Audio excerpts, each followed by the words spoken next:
नाज़रीन, हैदराबाद में चोरियों, फुरूं, अगवाखोरियों जी वारदातूं रोज़ जो मामूल बणिजी वियूं आहिनि, जंहिं ख़िलाफ़ वकिला बिरादरी पारां SSP आफिस अॻियां एहतजाजी मुज़ाहिरो करे नारेबाज़ी कई वई। पेश आहे हसन चांडे जी रिपोर्ट।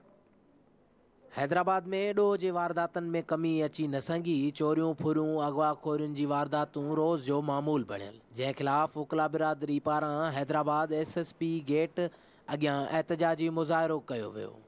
बाबा इहो असांजी शयूं जेके दोस्तनि जूं ॿियनि जूं मुंहिंजी वई आहे उहा रिकवर कई वञे, माण्हुनि खे ॿधो वञे। वकीलनि जे घरनि में, डॉक्टरनि जे घरनि में, ॿिया मिस्किन माण्हू बि आहिनि, सभिनी जे घरनि में रोज़ इहो चोरी कयो आहे त ॾींहों ॾींहुं हैदराबाद जो माहौल एॾो ख़राबु कयो पियो वञे, हथ सां बिगाड़ियो पियो वञे त को माण्हू सुकून सां माउ भेण निकिरी नथी सघे।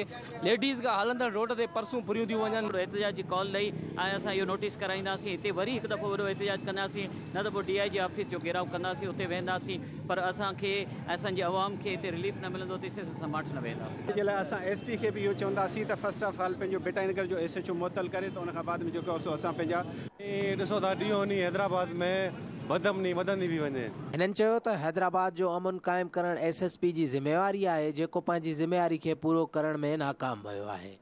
हैदराबाद में अमन अमान बहाल कयो वञे, जीअं शहरी सुख जो साह खणी सघनि। ॿी सूरत में एहतजाज जो दायरो वसी कयो वेंदो। कैमरा टीम सां गॾु हसन चांडियो, धरती TV न्यूज़, हैदराबाद।